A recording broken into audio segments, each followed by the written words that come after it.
Aloha. You're watching Top Tech Talent Reemployment Project, where we get on the line with those who have been laid off and try to get them into a new opportunity that they love. My name is Peter, and today I got an old pal from times past, Scott Friedman. How's it going, Scott? It's so good to see you. It's going great, Peter. Yeah, it's wonderful to see you too. Yeah, we spend quite a bit of time together at F5. There's actually some pretty good videos, I think, from VMworld from probably 10, 12 years ago of you and I whiteboarding stuff out. Yep, for sure. 2012, 2013, 2014, all that time. Oh, yeah. So good to see you. So I know you're looking for a gig. And one of the things I know you've been doing recently, Scott, is doing a lot of those ISSA gatherings there in Texas. And so tell us a little bit about, the kind of work you're looking for, how you go about bringing people together, and what you'd like to see yourself be doing in the future in 2025. It's crazy to believe we're in 2025 already. I know. I've been a pre-sales engineer, solutions architect for a number of years. I'm one of those kind of guys who learned computers and sort of techie things when I was younger in the 80s.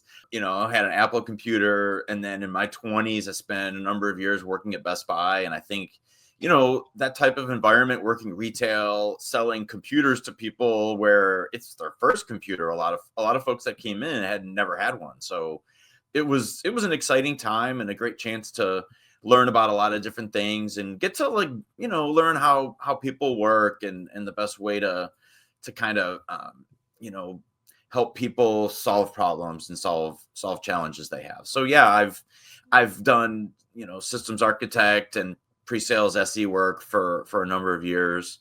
I spent quite a long few stretches. I mentioned it at F5, also at Infoblox. I spent a number of years, but the last 4 or 5 years, there's been a couple of transitions. I spent some time at a startup and got some really good experiences there, made some good friendships and relationships.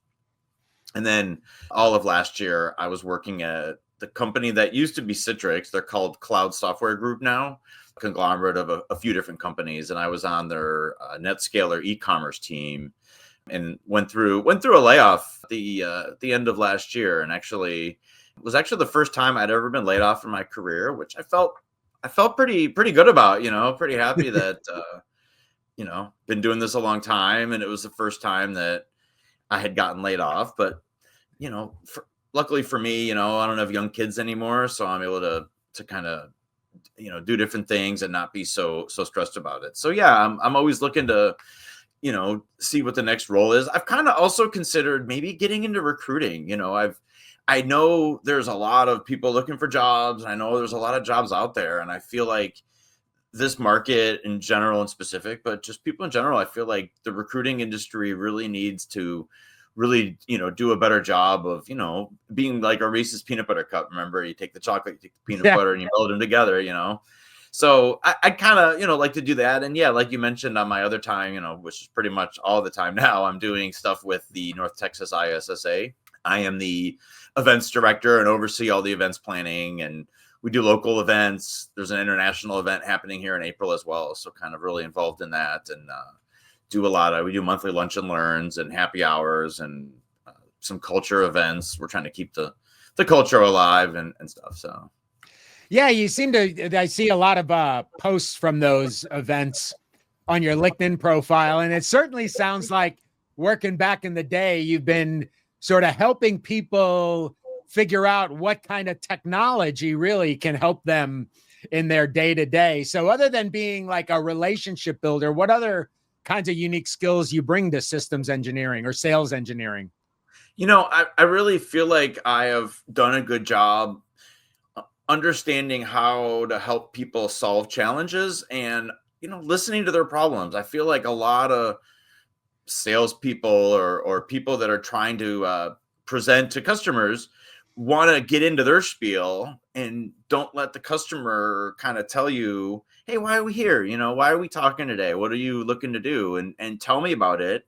and then craft your response to that, or your presentation to that, or your demo, instead of just having a canned thing of like, this is a one size fits all solution. So I think that's a big one. And also, a lot of customers or prospects really don't like to be TLA'd, 3-letter acronymed.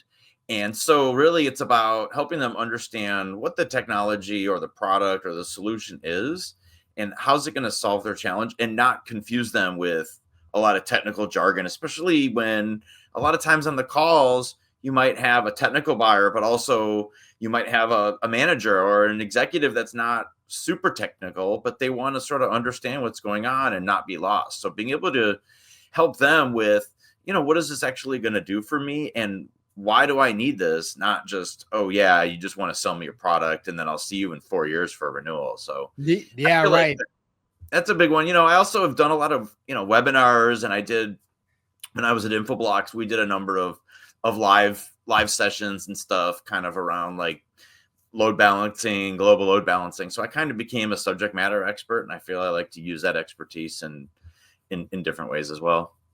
Yeah, I think these days, well, it's been this way all the time, listening to the customer's needs and being more of a strategic advisor, a trusted advisor, especially in InfoSec, is the way to go.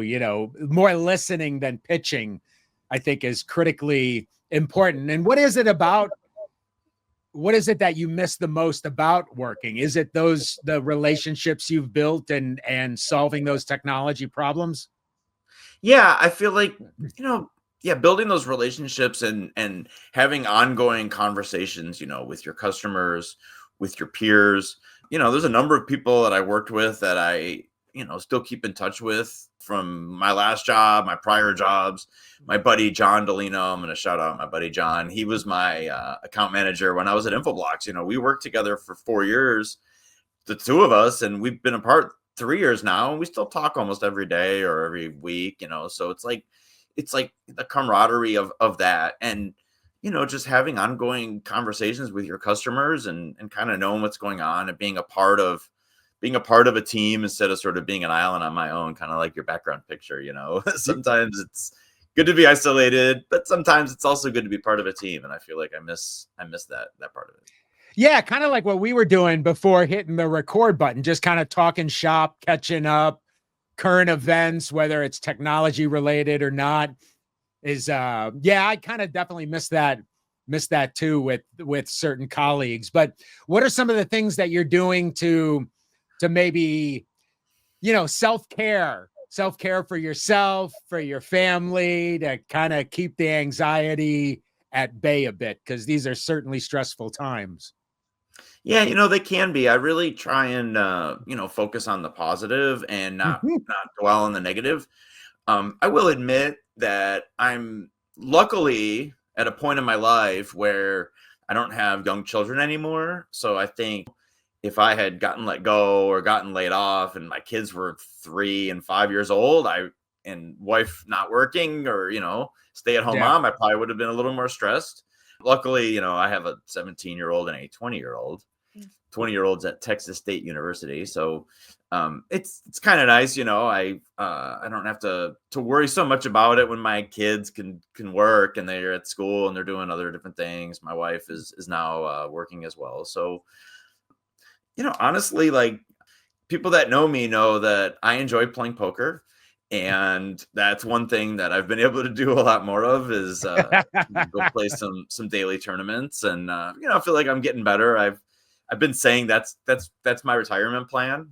When I'm not working, hopefully I'm, have some money, and I can just play poker and, not have so much stress, just have fun and travel. I like traveling. I miss traveling, although the airline industry is making me a little nervous right now. Yeah, I'm more prone to drive, I think, these days, especially over the last couple of weeks. I know you're doing the ISSA stuff. You're kind of relaxing a bit now after all these years working in tech, maybe not of your own accord. And it sounds like if there was just your dream job, it would be kind of doing poker.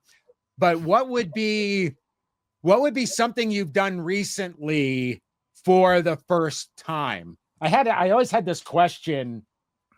Now I got a mess on my desk here, but it's tell me about something recent that you actually did or learned for the first time. Now maybe it's that piece you mentioned earlier about getting laid off. Like, that's the first time I ever got laid off. So maybe what is some of the things or something that kind of surprised you about this whole unemployment situation?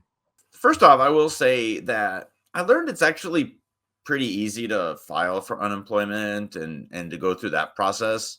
The first time I ever had to do it, I felt like it was probably going to be a whole thing. I didn't even have to go in and like meet with anybody. You see old TV shows or movies where they like get in the unemployment line and do all this. Like, literally go online, you submit the form, you go through a few things, and then it just every 2 weeks you go in and you start collecting it. Now they've also been offering a bunch of services, so that's one thing that I want to start doing, is kind of going to that and kind of seeing some of the jobs they have, maybe checking out their job fair. The other thing I've started doing is going to more local events. Like you mentioned, I'm part of the ISSA board. I also go to, other local community events that are around here. There's a new group that had just recently started that's doing that. So kind of, go to some of their events and stuff. But first time, trying to be an unemployed poker player. I've actually thought about even maybe learning how to deal poker. I don't know, Yeah, Plus I learned why not? how to juggle. Yeah. So I can see. Oh, I was going to say, I learned how to juggle a little bit. So I'm been practicing that. I go to juggling club on Wednesdays here in Texas. So it's kind of a fun thing to do. Fun. Pretty cool. So if you need a juggler, a systems engineer, or a perfect poker player, Scott is your man. Thanks so much for joining, Scott. Great to see you. Yeah, thank you, If you're Peter. looking for anything, if you want to jump on the show with me, if you're looking for a job, please hit those comments and let me know. We'll work something out, get you on. Certainly check out Scott's background. He's got a long career covering various technologies. I can vouch for his technical skills just by working with him for almost a decade. I think we were working together, hanging out at trade shows, doing videos together. So I really appreciate your time. And I appreciate you folks watching. If you like content like this, you want to support those of us who have been laid off over the last couple of years, please do so. For my pal Scott, I'm getting another spam call. Don't forget to hit the like. Don't forget to hit the like and subscribe. You got to add that, right? Exactly. Oh, there it popped up. All right, I love it. Thank you, Peter, for having me. This was fun, and it's great to get a chance to talk to everybody. And hopefully, I'll see anybody here in Texas at some local ISSA or other networking events. For sure. Connect with Scott. I'm Peter. Thanks for watching Top Tech Talent Reemployment Project. Aloha.